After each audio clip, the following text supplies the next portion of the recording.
Voilà. Bonjour à tous. Good morning, everybody. Thank you very much for being with us for our second workshop this morning. Today, I'm going to do an introduction both in French and in English, and then we're going to start our workshop. So today, again, we have Miss Chevalier from Espace Sud in Martinique, who is going to do a presentation this time on how to write and how to prepare your CV, your resume, things you need to know, tips and advice to have, to stand out, to have an outstanding resume, sorry. So we're going to do that in a little while. Bonjour à tous, merci beaucoup d'être avec nous pour notre deuxième atelier de la matinée qui sera sur rédiger son CV. Donc nous avons ici Madame Carline Chevalier avec nous qui nous fera une présentation sur comment préparer son CV, les choses à savoir et puis comment faire pour avoir un CV qui sort du lot.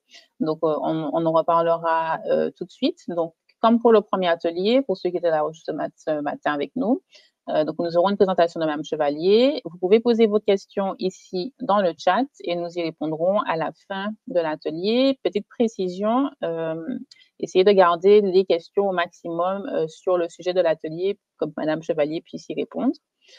So we're going to start our workshop now. So if you were with us this morning, you will know that we're going to have our presentation. And after that, we can take your questions. So you can write your question in the chat throughout the whole presentation, and then we're going to look at them. Just a little information. Please try and keep your questions about the topic of this workshop so that Ms. Chevalier will be able to answer them. All right, so this workshop is going to be in French. You're going to have a PowerPoint presentation both in French and in English so that you can follow. And this is going to be recorded, so you'll be able to have access to this presentation and this workshop on our YouTube channel, right? Donc, l'atelier sera en français avec une présentation PowerPoint en français et en anglais pour que tous nos publics puissent suivre cette présentation. Et cet atelier est enregistré, donc vous pourrez y avoir accès par la suite sur notre chaîne YouTube. Voilà, je vous remercie à tous. Thank you very much, everybody. Et place à Madame Chevalier. Donc, j'ouvre la présentation. Donc, qui pourra nous faire sa présentation sur comment rédiger un CV. Voilà, à vous. Oui, bonjour à tous. Good morning everyone. Donc, j'ai la lourde tâche de vous faire une petite présentation de 30 minutes, enfin de 20 minutes sur rédiger son CV. C'est un petit peu compliqué puisqu'on va devoir s'adresser à la fois à des personnes qui parlent français et des personnes qui parlent anglais, donc avoir à la fois un CV francophone et un CV anglophone. Je me propose de vous présenter, de vous dire un petit peu qui je suis, de voir à quoi ça sert un CV, qu'est-ce que c'est qu'un CV, penser ce qu'il faut prévoir avant de rédiger ce CV-là. Ensuite, les rubriques des CV, on va faire un petit comparatif entre le CV français et le CV en anglais. Quelques focus spécifiques sur des informations qui me paraissent importantes, des exemples. Je vais vous donner un exemple de CV français en parallèle avec un exemple de CV anglais. Et puis quelques sites utiles. Voilà le programme de cette petite demi-heure. Alors, je vais parler en français et vous pouvez quand même poser vos questions en anglais. Je suis plus technique dans ma langue maternelle, c'est pour ça que je reste en français. Mais au besoin, je ferai quelques petits focus en anglais si vous en avez besoin en tout cas. Pour me présenter, mon nom c'est Carline Chevalier et je travaille dans un établissement public qui s'appelle Communauté d'agglomération de l'Espace Sud. On s'occupe des 12 communes du sud de la Martinique. Moi, je suis project manager, donc chargée de mission. Et dans cet établissement public, en fait, qui est une communauté d'agglomération de l'Espace Sud Martinique, nous avons un département de coopération, donc la direction de la coopération. Et en plus de travailler, si vous voulez, avec des établissements ou avec des institutions étrangères, eh bien, nous avons développé cette compétence de la mobilité à l'étranger et d'accompagnement à la mobilité à l'étranger. Donc, on reçoit des personnes qui veulent partir, quelle que soit la formule, en emploi, en stage, en études, ou même en volontariat, ou qui veulent s'informer. En tout cas, c'est un petit peu spécifique à notre communauté d'agglomération. Vous n'allez pas trouver ça dans d'autres communautés d'agglomération en Martinique. Et c'est vraiment lié à la volonté des élus du Sud Martinique d'aller à la rencontre de l'international pour enrichir un petit peu le territoire. Donc, moi, je suis en charge de la partie accompagnement à la mobilité internationale. Ce matin, on va voir comment rédiger un CV, qu'on doit le rédiger en français ou qu'on doit le rédiger en anglais. Donc, d'abord, première chose, qu'est-ce que c'est qu'un CV et surtout à quoi ça sert? Parce que parfois, je vois des gens qui se précipitent à rédiger quelque chose de joli, quelque chose de bien écrit et qui oublient peut-être à quoi sert le CV. Le curriculum vitae est un document qui détaille votre parcours, qui détaille vos compétences et qui, en général, va aussi donner votre parcours scolaire et votre parcours professionnel. Il doit faire état de vos compétences et pas simplement être un listing d'entreprises où vous avez fait des stages, par exemple. Il doit donner à voir sur vos compétences et il doit être parlant. Il doit donner à voir des choses sur vous. Et parfois, j'ai des fois quelques CV qui m'arrivent et ils sont muets, ils ne parlent pas, parce qu'on ne voit rien du candidat quand on lit ce CV. Donc, c'est pour ça que je pensais important de revenir sur à quoi ça sert un CV. Puis avant de vous précipiter à le rédiger, essayez de repenser, excusez-moi, sorry, à qui il s'adresse ce CV-là. Est-ce qu'il s'adresse à une université? Est-ce qu'il s'adresse à un employeur? Et du coup, vous allez voir que votre CV, vous allez penser différemment parce que vous savez déjà à qui s'adresse ce CV-là. Il est important aussi que vous vous disiez quel message je veux faire passer à cette cible que j'ai, quel message je veux faire passer à l'université, quel message je veux faire passer à l'employeur. C'est important. On a 2-3 messages principaux qu'on veut faire passer, donc on sait qu'on va les mettre dans le second tiers du CV, qui vont être en page 1 et qui doivent ressortir. En tout cas, rappelez-vous, en plus de ces 2 petits conseils, à qui je m'adresse et qu'est-ce que je lui dis, votre CV, il doit être globalement clair, il doit être bien présenté, propre, pas de taches dessus, les règles de dactylographie qui s'appliquent dans le pays, s'il vous plaît. Il doit être aéré et structuré, pas trop d'écriture, on ne peut pas lire, il faut qu'il soit agréable à lire, s'il vous plaît. Il doit faciliter le travail que l'employeur va faire en faisant son tri de CV. D'accord? Il doit aussi donner à lire d'emblée sur des informations qui sont les plus significatives sur votre parcours. D'accord? Au départ, c'est le seul portrait que l'employeur a de vous. Donc, s'il vous plaît, soignez-le. On est en mobilité, donc on est toujours à distance avec un employeur ou avec une université étrangère. Du coup, vous n'allez pas pouvoir rencontrer cette personne en première attention. Le CV, c'est votre première carte de visite, donc take a good care of this. Hein.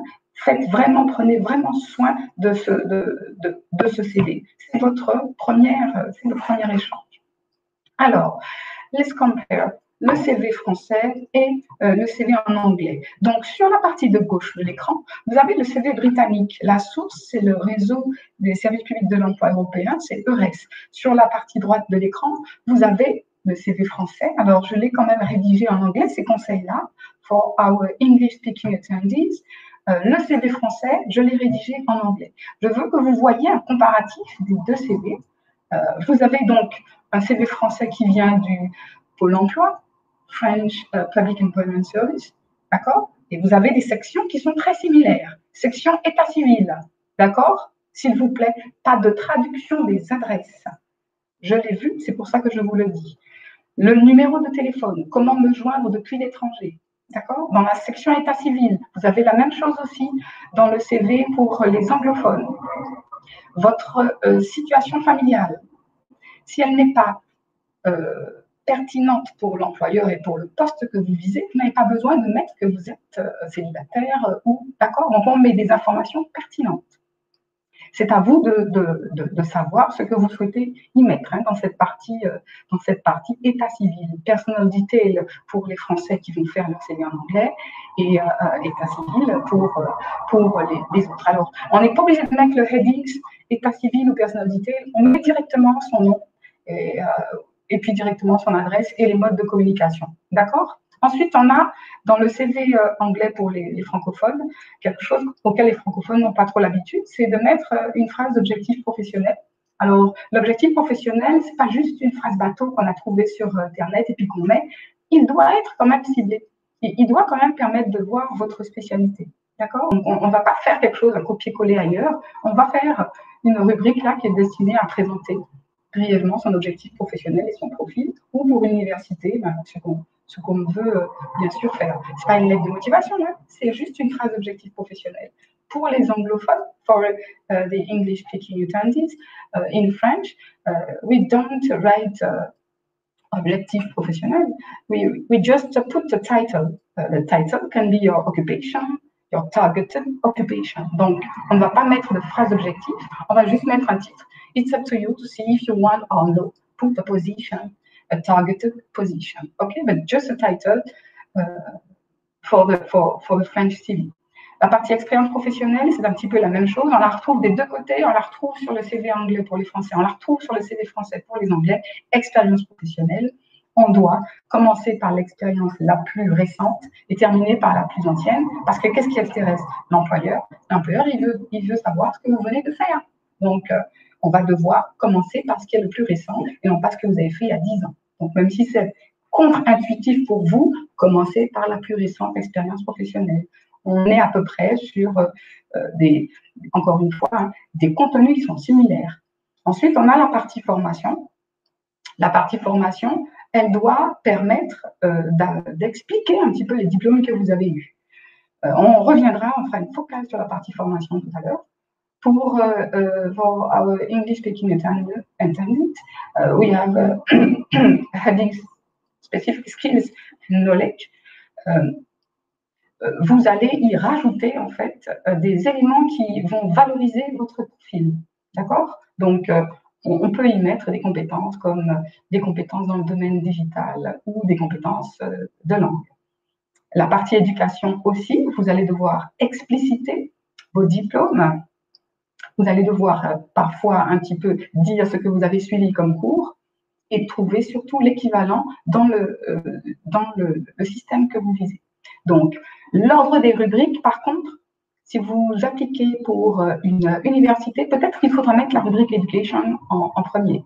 Si vous appliquez, si vous candidatez pour un employeur, peut-être qu'il faudra mettre la rubrique Compétences et expérience professionnelle en premier. Donc, c'est à vous aussi d'adapter vos CV, qu'ils soient en français ou en anglais, à, encore une fois, votre cible. Université, employeur, l'ordre des rubriques peut changer. D'accord?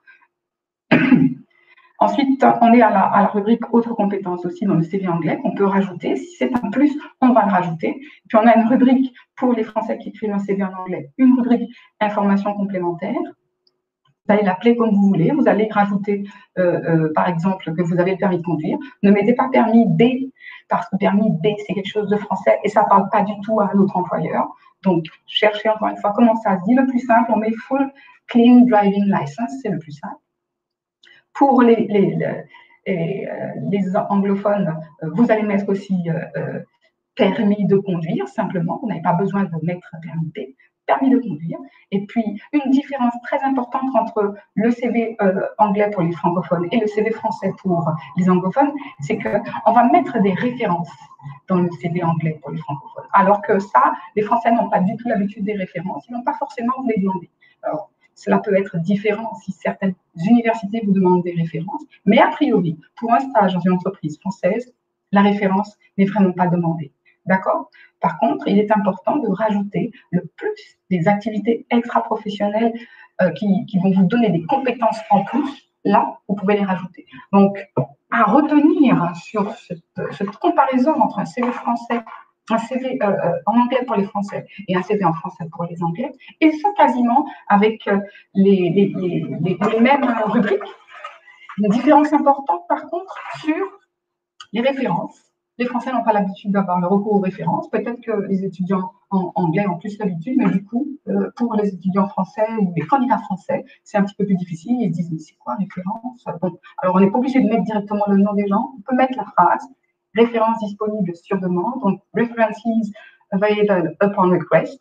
Et puis, quand on vous les demande, si on vous les demande, eh bien, vous donnez le nom de personnes qui peuvent parler de vous au niveau professionnel ou de professeurs.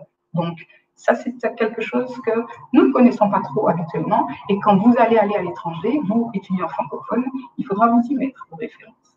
D'accord? Alors, le focus que je voulais faire, maintenant qu'on a vu les rubriques que vous connaissez, ce sont des rubriques classiques.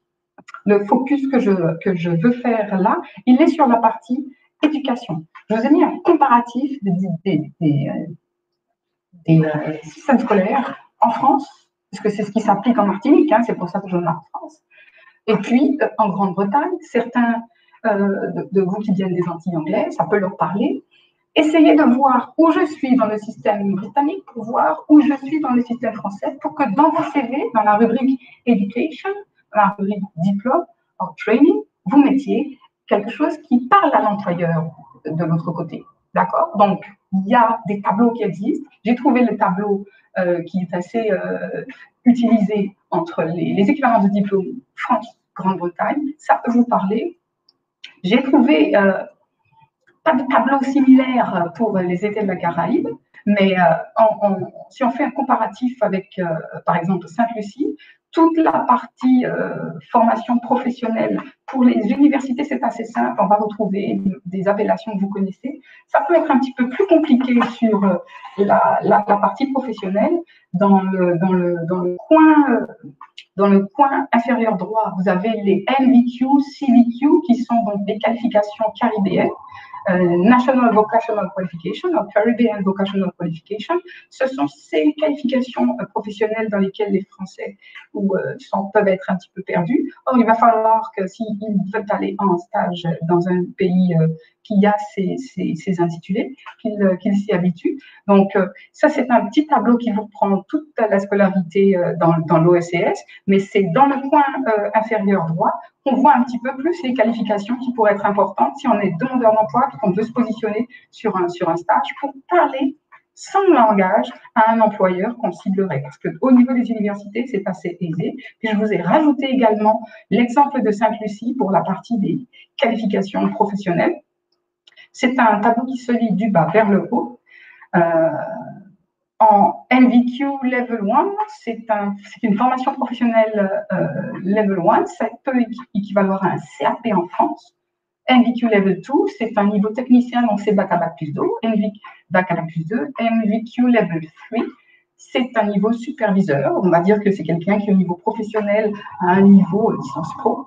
Et puis après, on passe au master et à un niveau plus élevé qui est l'exécutif. C'est un exemple de Sainte-Lucie pour vous montrer que vous voulez rédiger un CV pour un employeur Saint-Lucien, donnez-lui les codes, allez chercher. Vous êtes Saint-Lucien, vous voulez rédiger un CV pour un employeur français, donnez-lui les codes. J'ai un NVQ Level 3, je veux faire un stage, je vais aller chercher dans le système quel est ce niveau de diplôme. Donc ça, c'était, je pense, important de faire avec vous une focale sur justement la partie education, parce qu'on a des gens qui traduisent leur diplôme littéralement et ce n'est pas ce qu'il faut faire. Il faut savoir quel est l'équivalent dans le système que je vise de mon système à moi. Et puis comme ça, vous allez parler la même langue que l'employeur. D'accord? Donc, je voulais faire une focale comme ça en prenant quelques exemples. Je fais une focale aussi qui n'est pas traduite en anglais parce que ça, c'est quelque chose qui est plus spécifique et que nous ne connaissons pas trop en France. Donc, c'est plus les candidats francophones qui ne savent pas c'est quoi un formulaire de candidature. Ça existe. Les candidats anglophones ont plus l'habitude parce que les grandes entreprises y font appel. Donc, un formulaire de candidature, ça se dit application form. Et aujourd'hui, on voit qu'ils ont beaucoup remplacé les CV dans beaucoup de recrutements. Donc, on a travaillé un CV, on a fait un joli travail et tout. Et finalement, quand on va dans une grosse entreprise, elles disent non, il faut juste remplir en ligne le formulaire. Et non, eh bien oui, préparez-vous à avoir à remplir ces formulaires de candidature. Ils sont longs. Il est très détaillé, ce formulaire de candidature. Il vise à mieux vous connaître et connaître vos motivations. Par contre, certaines questions peuvent être un petit peu choquantes pour les Français, notamment celles qui concernent les origines ethniques, la religion, tout ça. Et c'est dû au fait que dans le système anglo-saxon, parfois, on a des entreprises qui sont censées respecter une certaine égalité de traitement et puis qui font positive action, c'est-à-dire qu'ils vont faire de la discrimination positive. En France, on dit discrimination positive, sauf que c'est complètement interdit par la loi et qu'on ne verra jamais un formulaire de candidature français avec ce type de questions, alors que dans notre monde, avec d'autres entreprises, d'autres grandes entreprises, on peut le voir. L'objectif du formulaire de candidature, c'est plus simple pour l'employeur. C'est des candidatures standards, elles sont donc standardisées. C'est un premier test aussi de sélection, parce que quand il y a 4-5 pages à remplir, il y a des gens qui n'y vont pas. Donc, ça permet de, la personne qui n'est pas trop motivée, elle n'y va pas. Ça permet de trouver une information spécifique qui est détaillée. on compare les candidatures, on peut faire des tris aussi. Et puis, ça permet de savoir si on est motivé ou pas. Donc, sachez que ça existe et qu'on peut avoir des formulaires de candidature, ils sont longs, alors on les imprime en blanc et on remplit à la main, puis après on va en ligne parce que des fois ça coupe en plus, donc ça peut être assez sportif les formulaires de candidature, mais il faut savoir que ça existe. Une autre focale que je voulais faire avec vous, à part les qualifications, les formulaires de candidature, je voulais voir avec vous en fait quelque chose qu'on appelle les soft skills. Même les Français ils disent soft skills. Ce sont des compétences douces, ou on va dire compétences générales, on dirait ça en français. En tout cas, si les hard skills, parce qu'on utilise aussi le terme hard skills, même si on est francophone, elles recouvrent vos compétences techniques. Les soft skills sont des compétences personnelles, sociales. Elles sont orientées vers des interactions humaines. À la différence du quotient intellectuel, elles vont faire appel à votre intelligence émotionnelle et elles jouent un rôle clé dans votre épanouissement et dans l'épanouissement d'un individu dans son environnement. Donc, pensez-y aux soft skills. Et si je vous dis ça, c'est parce que vous pouvez les mettre dans votre CV et vous pouvez aussi les utiliser. Et lors de l'entretien, lors de la lettre de motivation, vous verrez ça un petit peu après. Quand on est parfois jeune diplômé, on n'a pas toujours ces codes-là et puis on pense qu'on ne sait rien faire. Ce sont des compétences, ce sont des skills. Donc, n'hésitez pas à vous pencher sur ça. Peut-être vous ne pouvez pas identifier quel est votre talent, quelle est cette compétence douce auquel on vous a parlé, mais dans ce cas-là, demandez à quelqu'un ce qu'il pense de vous. Demandez-lui quel serait le talent, quel serait... on peut avoir une image extérieure qui est fort intéressante. N'hésitez pas à demander à quelqu'un, si on te parle de moi, quoi tu penses comme compétence douce? D'accord? Donc, des exemples, c'est la compétence digitale, la flexibilité, l'adaptabilité. Ça, c'est vraiment très, très important. Et même si on n'a pas de diplôme et qu'on n'a pas forcément travaillé, ça, ce sont des compétences qu'on peut déjà avoir. Le sens de la communication, le sens du collectif, l'intelligence émotionnelle, la créativité, la pensée critique. Ça, ce sont des compétences que même si vous ne les mettez pas dans votre CV, gardez-les en tête, pensez-y. C'est pour ça que c'est quand vous rédigez votre CV, vous pensez soft skills, ok. Et du coup, après, vous allez lancer sur la lettre de motivation, vous allez lancer sur l'entretien et vous aurez en tête ces talents que vous pouvez mettre en avant et qui peuvent plaire et faire la différence par rapport à un candidat à diplôme égal. Les soft skills sont celles qui vont faire la différence. Elles s'appuient sur vos valeurs. Donc, pensez-y. C'était la troisième focale que je voulais faire sur les soft skills. Et puis, je vais vous montrer un exemple de deux CV mis en parallèle. C'est le CV de la même personne, mais en français et en anglais. Alors là, vous avez la version du CV français qui est sur la gauche, contrairement à tout à l'heure, puis la version du CV anglais qui est sur la droite. Donc, c'est à peu près les mêmes choses. On a les mêmes rubriques. Ça commence là par la formation des deux côtés. Ensuite, on a l'expérience professionnelle. Ça, c'est la première page. On a dans la partie Education, vous allez voir un descriptif de certains diplômes pour que l'employeur puisse comprendre. Et puis, on a sur la deuxième page des éléments sur les compétences autres, les langues, les activités et les loisirs. On retrouve les mêmes choses que ce soit en anglais ou en français, sauf que là, pour le CV anglais, il aurait fallu rajouter les références disponibles sur demande. Ça, c'est clair. Voilà pour un comparatif. C'est même objectif, pays différents, cadres différents, mais en final, c'est le même contenu parce que c'est les mêmes objectifs et puis on a certaines choses qui se rajoutent. Voilà. Donc, toujours pensez quand vous rédigez un CV pour des anglophones, mettez vos références. Par contre, pour English speaking attendees, you don't need to put any references. We don't use references, and French employers don't have this requirement for your CV. OK? Je vais vous donner quelques sites utiles que j'ai recherché pour vous, des sites pour les candidats qui sont de langue française. Vous avez le Pôle emploi, qui est le French Public Employment Service, qui fait des choses très intéressantes. Vous avez le CV en anglais pas à pas, donc, que vous pouvez faire.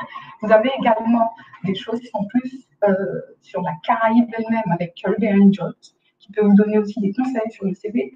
Vous avez You in My Mind Jamaica, avec How to write a resume.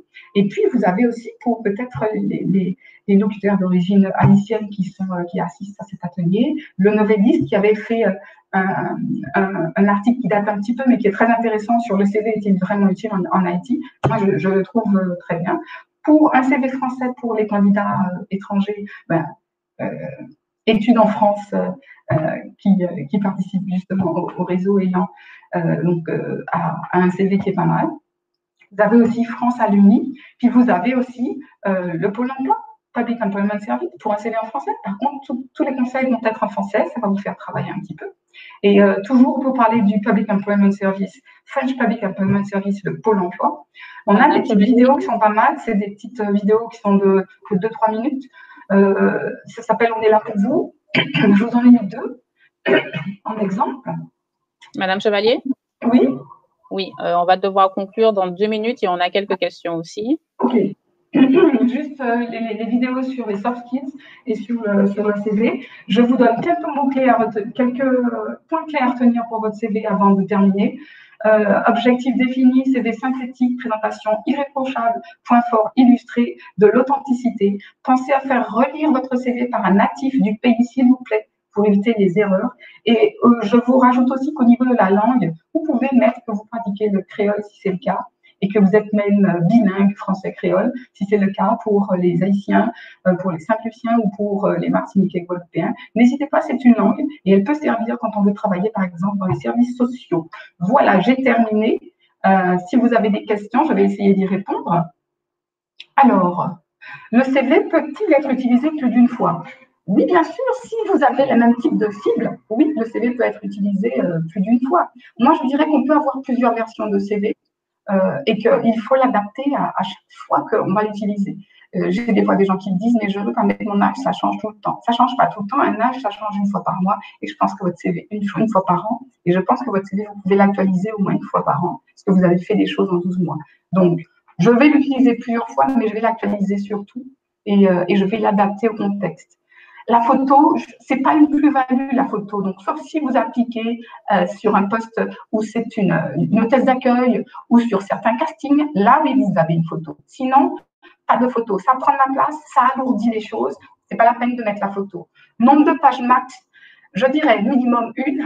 Et puis là, il vaut mieux rester sur du 2 pages. Hein. Si vous êtes étudiant, restez sur du 2 pages, mais essayez de mettre les informations principales sur la page 1. Tout ce qui est le plus important que vous voulez faire passer en page 1. Quand l'employeur ou l'université reçoit une 50aine de CV, il va vite, il n'a même pas le temps d'aller en page 2. Donc, s'il vous plaît, ne mettez pas la pratique de l'anglais courant à la fin de la page 2, parce que je n'aurai même pas le temps de le lire. Il vaut mieux que vous mettiez dès le début dans votre intitulé que vous êtes bilingue et que c'est une compétence que vous mettiez en page 1. D'accord? Donc, même si je mets plusieurs pages, c'est la page 1 qui doit être le plus important. Qu'est-ce qu'il y a d'autre comme question, peut-être que je n'aurais pas vu? Non, il n'y en a pas.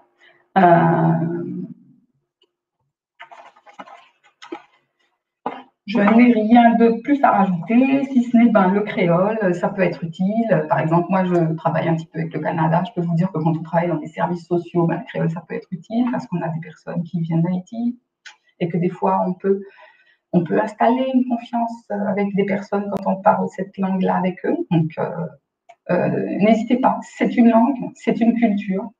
Donc, il n'y a pas de choses qui soient inutiles. Et puis, le CV, on le pense aussi en le lisant comme si on était l'employeur. J'ai fait mon CV, il est bien, il est joli. J'ai fait lire par un natif. Maintenant, si moi, j'étais à la place de l'employeur et que je recevais ce CV, qu'est-ce que j'en pense? Step back and read it in the shoes of an employer. D'accord? Dernier conseil. Voilà. Et on a une question encore sur doit-on mettre l'intitulé du poste? Oui, moi je suis tout à fait pour mettre l'intitulé du poste.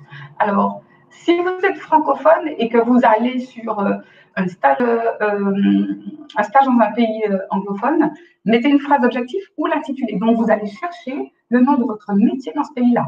Je vous dis vraiment, chercher le nom du métier, c'est peut-être pas le même. Parce que parfois, on pense qu'en France, on dit ça, il y a un répertoire opérationnel, donc c'est ça. Et en fait, dans cet autre pays-là, c'est peut-être un autre intitulé. Donc, on va vraiment s'informer sur le poste que je vise ou alors dans l'offre d'emploi ou l'offre de stage, l'intitulé qui est proposé par l'employeur. Reprenez l'intitulé de l'employeur. Si vous ne savez pas votre métier, vous ne faites pas votre CV dans le vide, vous faites votre CV aussi avec une offre de stage, de formation, une offre d'emploi. Donc, prenez l'intitulé de l'employeur, c'est pas gênant. Mais mettez un intitulé, ça permet de faire un tri rapide. Quand on reçoit 50 CV, on sait qu'on va classer. Voilà, ça c'est les secrétaires, ça c'est les comptables. Ici, ce sont les plombiers. Parce qu'il y a des intitulés. Alors, si vous voulez m'être sympathique et me faire gagner du temps au niveau du tri de CV, donnez-moi des informations, donnez-moi le tri de votre CV. Donc, donnez-moi l'intitulé de votre CV. Plus que, par exemple, si votre date de naissance, donnez-moi votre âge, si c'est important pour vous. Si c'est important pour le poste. Toujours passer votre CV pour quelqu'un. Merci beaucoup. Alors, pour une dernière question, donc pour un stage sur le CV, est-ce qu'on est obligé de mettre l'expérience professionnelle si elle n'a pas de rapport avec le stage? Vous allez le mettre dans des autres expériences, si ce n'est pas important. Par contre, même si vous dites que l'expérience professionnelle n'a pas de rapport avec le stage, pensez aux soft skills. Ces expériences-là, elles ont fait de vous qui vous êtes aujourd'hui. Et si vous avez travaillé avec des enfants, par exemple, et que vous vous positionnez sur autre chose, mais que vous savez gérer des groupes, gérer des conflits, ben, ce sont des compétences douces que vous avez eues. Donc, elles ne sont pas à jeter, ces expériences extra-professionnelles, elles sont à rajouter et elles peuvent faire lieu d'une discussion, elles peuvent faire lieu à une discussion avec l'employeur. On ne les met pas en premier, on les met quelque part et elles nous ont permis de développer des compétences transversales, donc on ne doit pas faire l'économie. Elles font peut-être la différence. Elles prouvent aussi parfois vos valeurs. Vous avez des valeurs communes avec un employeur et là, vous pouvez faire la différence. Donc, je ne la mets pas en première intention, ce n'est pas ça qui va harponner l'employeur, mais je vais la mettre pour donner un exemple des compétences transversales que j'ai. Votre CV, c'est bien harponner l'employeur, hein, l'objectif. Oui ou non? Il s'agit bien là de décrocher un entretien. Oui ou non? Donc, on va l'harponner comment? Donnez-lui ce dont il a besoin. Il a besoin d'un secrétaire. Oups, le poste clé, d'accord? Il a besoin de compétences transversales. Hop, on va les harponner. OK? Merci. Alors, dernière question qui m'a l'air très large. Je ne sais pas dans quelle mesure on pourra y répondre en 30 secondes, mais est-ce qu'on peut rappeler les points importants concernant la présentation du CV? Alors, je ne vais pas vous donner de points importants là. Pourquoi? Parce qu'on a des gens qui vont avoir des CV, des besoins de CV pour la Martinique, pour la Guadeloupe, pour Sainte-Lucie, pour Haïti. Donc, c'est important au niveau des règles de dactylographie. Allez voir dans les liens que je vous ai donnés, les règles de dactylographie valides pour ce pays-là, pour cette destination-là. Donc, il n'y a pas de règles générales et mondiales, il y a des règles pour un pays. Par exemple, le CV au Royaume-Uni, en général, on centre. L'état civil est centré. En France, vous pouvez avoir des gens qui mettent l'état civil plutôt vers la gauche. Donc, ce sont des règles de dactylographie propres au pays. Ce sont des règles aussi qui sont liées parfois aux marges qu'il y a dans les feuilles. Donc, par exemple, au Royaume-Uni, vous avez des marges qui sont différentes. Donc, faites attention. Et puis, si vous voulez être sûr aussi que votre CV ne va pas bouger, s'il est en Word, envoyez une version en Acrobat qui est figée et qui ne va pas être bougée, qui ne va pas être en fonction de la version Word que vous avez et qui va de toute façon pouvoir être lue par n'importe quel employeur sur n'importe quel device. Donc, Acrobat, on fige et du coup, on a un CV qui ne bouge pas. Mais faites attention aux règles de dactylographie dans le pays. Eh bien, merci beaucoup. On va s'arrêter là. On a déjà un peu débordé sur le temps. Merci, Madame Chevalier, pour toutes ces explications. Je vois dans le chat que notre public est très content d'avoir reçu ces explications très claires et très concises. Thank you very much, everybody, for attending this workshop. If you have any question, you can get back to us on the welcome desk, and we will transfer your question to Ms. Chevalier, if anything. So yes, don't hesitate. Thank you again for attending this workshop, and we're going to end it here. So the next workshop is going to start very soon, and we're going to see tips and advice on how to prepare for an interview. Right. Merci encore à tous d'avoir assisté à cet atelier. Donc, si vous avez des questions, vous pouvez toujours venir nous les poser sur le stand d'accueil, le stand Élan, et nous les transférons à Madame Chevalier. Et puis, n'hésitez pas à rester avec nous pour le prochain atelier qui va commencer très bientôt, qui sera sur les astuces et conseils pour pouvoir préparer une lettre de motivation et son entretien professionnel. Voilà, une très bonne après-midi à vous et à tout à l'heure. Merci Madame Chevalier. Merci beaucoup. Au revoir. Merci, au revoir.